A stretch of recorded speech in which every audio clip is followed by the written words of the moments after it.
Hello friends, வணக்கம். Welcome back to my channel. இன்றைக்கி நம்ம கருப்பு கவுனி அரிசி சாதம் வச்சு ஒரு பழைய சாதம் ரெசிபி எப்படி செய்கிறதுன்னு பார்க்கலாம்.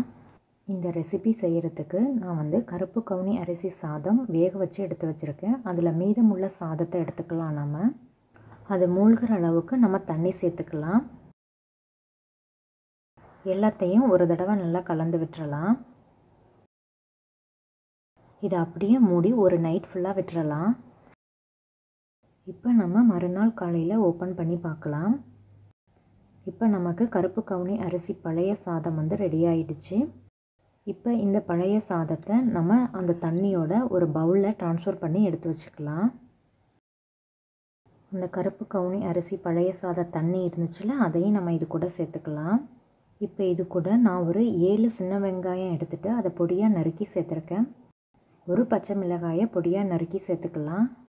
தேவையான அளவு உப்பு சேர்த்துக்கலாம். நான் இங்கே மோர் எடுத்து வச்சுருக்கேன். ஸோ அந்த மோரையும் அதில் ஆட் பண்ணிக்கலாம். இப்போ இதை லைட்டாக கையால் மசிச்சு விட்டுறலாம்.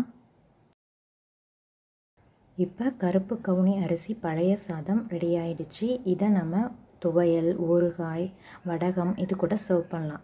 இந்த கருப்பு கவுனி அரிசி சாதத்தை நான் எப்படி குக் பண்ணேன்னு என்னோடய நெக்ஸ்ட் வீடியோவில் அப்லோட் பண்ணுறேன். இந்த வீடியோ பிடிச்சிருந்தா லைக் பண்ணி ஷேர் பண்ணிவிட்டு சப்ஸ்கிரைப் பண்ணி பெல் ஐக்கானை கிளிக் பண்ணி ஆளுங்கிற ஆப்ஷனை கிளிக் பண்ணி வச்சுக்கோங்க. இந்த ரெசிபியை செஞ்சு பார்த்துட்டு எப்படி இருந்துச்சுன்னு கமெண்ட் செக்ஷனில் ஷேர் பண்ணுங்கள். தேங்க்யூ ஸோ மச் ஃபார் வாட்சிங்.